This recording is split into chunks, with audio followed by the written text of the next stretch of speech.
दिल्ली वालों के लिए एक अच्छी खबर है कि जब से हमारी सरकार बनी 2015 में,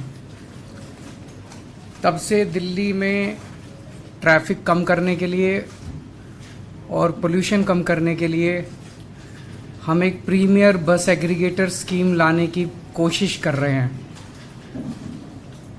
आज 8 साल के बाद ऐसा लगता है कि अब ये स्कीम आ जाएगी। पहले मैं ये बता देता हूँ ये स्कीम क्या है। आप सब लोग जानते हैं कि दिल्ली में जब मेट्रो आई थी तो बहुत सारे ऐसे लोग थे, middle class, upper middle class, जिन लोगों ने अपनी अपने स्कूटर, अपनी गाड़ियाँ छोड़ के और मेट्रो से सफ़र करना चालू किया।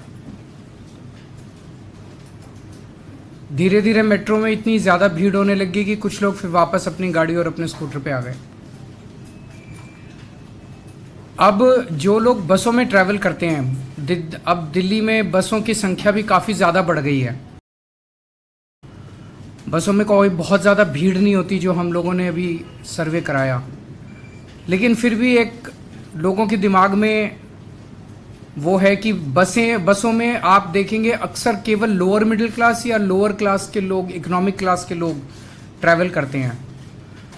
तो मिडिल क्लास और अपर मिडिल क्लास को भी अपनी अपनी गाड़ियां छोड़ के बसों में ट्रैवल करने के एनकरेज करने के लिए ये स्कीम लाई जा रही है, जिसके तहत प्रीमियम बसेस, लग्जरी बसेस, उनके एग्रीगेटर्स को लाइसेंस दिए जाएंगे, ताकि एक लाइसेंस होल्डर कम से कम 25 लग्जरी बसेस लेके आएगा और वो लग्जरी बसेस दिल्ली की सड़कों पे चलेंगी। ये लग्जरी बसेस सभी एयर कंडीशनड होंगी, कम से कम 9 सीट से ज़्यादा होनी चाहिए, मतलब 9 सीट कम से कम। छोटी बस में 9 सीट होंगी, बाकी में बड़ी में और ज़्यादा होंगी। इन बसों में वाईफाई होगा, जीपीएस होगा, सीसीटीवी होगा। स्टैंडिंग अलाउड नहीं होगी, हर एक को सीट मिलेगी और सीट भी डिजिटली मिलेगी। आप अपनी सीट, ऐप होगा हर एक उसका, और आप उनके ऐप पे जाके अपनी सीट बुक कर सकते हैं, जो सीट चाहें। जैसे हम एयरलाइंस में बुकिंग करते हैं वो सीट बुक कर सकते हैं। पेमेंट्स केवल डिजिटल होंगे और वहाँ पे बस के अंदर आपको टिकट नहीं मिल सकती। ऐसा नहीं कि बस रुक रुक के जाएगी, और आपको केवल डिजिटल पेमेंट्स होंगी और जहाँ से आप कहेंगे वहीं से आपको बस पिकअप करेगी। इससे हमें उम्मीद है, बिकॉज काफ़ी अच्छी अंदर आरामदेह बस होगी, कंफर्ट होगा, डिफाइंड टाइम होगा चलने का, पहुँचने का। तो हमें उम्मीद है कि बहुत लोग अपनी गाड़ियाँ छोड़ के इन बसेस में आएंगे और इससे दिल्ली की यातायात व्यवस्था बेहतर होगी, ट्रैफिक कम होगा और पोल्यूशन, एयर पोल्यूशन कम होगा। इसमें जो बसेस होंगी वो अगर सीएनजी बसेस हैं तो वो 3 साल से पुरानी नहीं होनी चाहिए, जो बसेस अलाउड होंगी। और जो नई बसेस 1 जनवरी 2025 के बाद, 1 साल 1.5 साल के बाद जो नई बसेस इसमें इंट्रोड्यूस हो सकती हैं वो केवल इलेक्ट्रिक बसेस होंगी। जैसा मैंने कहा कि जो लाइसेंस होल्डर्स होंगे उनको कम से कम 25 बसेस की फ्लीट मेंटेन करनी होगी, और जो इलेक्ट्रिक बसेस इंट्रोड्यूस की जाएंगी उसका कोई लाइसेंस फीस नहीं ली जाएगी, वो एनकरेज करने के लिए, ताकि ज़्यादा से ज़्यादा इलेक्ट्रिक बसेस आएँ। एक इस पॉलिसी की खासियत ये है कि इस बसेस का रूट हम डिसाइड नहीं करेंगे, इन बसेस का रूट मार्केट डिसाइड करेगी। जहाँ उनको लगता है कि ज़्यादा उनको सवारी मिल सकती हैं, वो बसेस उन एरियाज़ में ज़्यादा चलेंगी, तो जाहिर तौर पे उन एरियाज़ के अंदर ट्रैफिक ज़्यादा है वो कम होगा, तो ऑटोमेटिकली उन एरियाज़ के अंदर ट्रैफिक कम होगा। उसे जो भी रूट वो डिसाइड करेगा बस ऑपरेटर, उसे हमें सिंपल डिपार्टमेंट को इंटीमेट करना है कि मैंने आज से एक नया रूट चालू कर लिया। इसका फेयर भी डायनेमिक होगा, वो जो मर्जी फेयर ले सकता है ऑपरेटर जो है, एक्सेप्ट एक ही कंडीशन है कि हमारा डीटीसी का और एसी बसेस का जो पीक फेयर है उससे कम नहीं होना चाहिए, उससे ज़्यादा हो सकता है, क्योंकि ये लग्जरी बसेस हैं तो उससे कम नहीं होना चाहिए। ऐसा नहीं हो कि ये डीटीसी के साथ वो कम्पीट करने लग जाए। तो मोटे मोटे तौर पे ये पॉलिसी है, लेकिन मैं थोड़ा सा आप लोगों की जानकारी के लिए बता दूं कि कितनी मशक्क़त की है इस पॉलिसी को लाने के लिए। 2016 में ये सिलसिला चालू हुआ और 2016 से 2021 के बीच में मई 2016 में प्रीमियम बस स्कीम को लाने को दिल्ली सरकार ने अप्रूवल दे दी, लेकिन उस वक्त के जो एलजी साहब हैं, नजीब जग साहब, उन्होंने इस स्कीम को अप्रूव करने से मना कर दिया। फिर जून 2016 में भारतीय जनता पार्टी के विजेंद्र गुप्ता ने एंटी करप्शन ब्रांच में शिकायत की कि भ्रष्टाचार हो गया, भ्रष्टाचार हो गया, भ्रष्टाचार हो गया, जैसे कि वो सब स्कीम में अनाउंस करते हैं। और इसकी सारी जांच वाँच हो गई। स्कीम आई नहीं थी, अभी तक स्कीम आई नहीं थी, बच्चा पैदा ही नहीं हुआ था और भ्रष्टाचार हो गया, भ्रष्टाचार हो गया, भ्रष्टाचार। इसकी सारी जांच वाँच हुई, इसमें कुछ नहीं निकला इनका, जैसे हमेशा नौटंकी करते हैं। 2017 से 2019 के बीच में ट्रांसपोर्ट डिपार्टमेंट में ऑब्जेक्शन लगाया कि भाई मोटर व्हीकल्स एक्ट के अंदर ये स्कीम नहीं ला जा सकती। फॉर्चुनेटली अगस्त 2019 में भारत सरकार ने मोटर व्हीकल्स एक्ट में अमेंडमेंट किए और जो अमेंडमेंट्स किए उसके तहत अब बस एग्रीगेटर स्कीम आ सकती थी। 2020 और 21 में कोरोना हो गया। अब 2022 में हमने दोबारा से इस पूरी स्कीम को रीड्राफ्ट किया।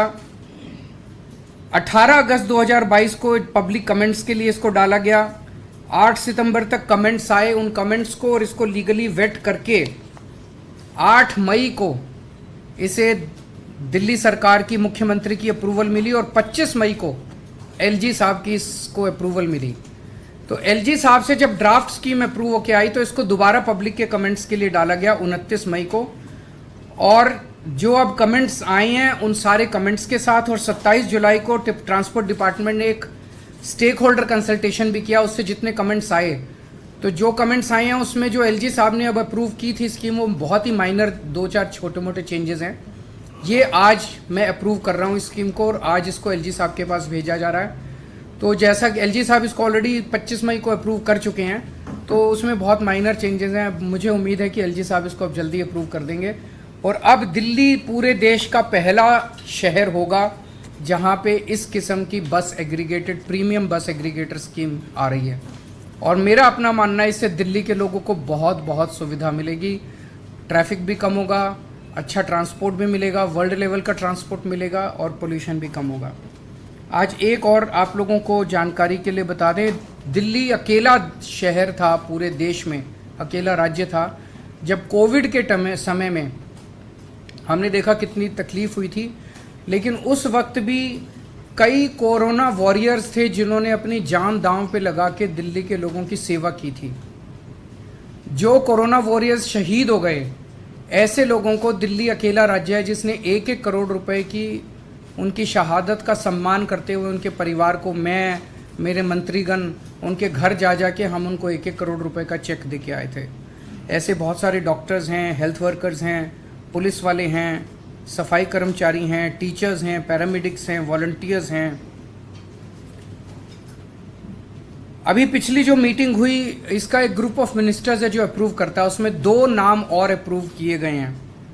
एक श्री सतपाल हैं जो नर्सिंग ऑर्डरली थे, वो डिस्ट्रिक्ट मेडिकल स्टोर साकेत में जो हाई रिस्क जोन था वहाँ से 40 डिस्पेंसरीज के लिए दवाइयाँ भेजा करते थे, जहाँ से हज़ारों हेल्थ वर्कर्स और पेशेंट्स के लिए दवाइयाँ जाती थी। उनको अपना काम करते वक्त कोरोना हो गया और 28 नवंबर 2020 को उनकी शहादत हो गई।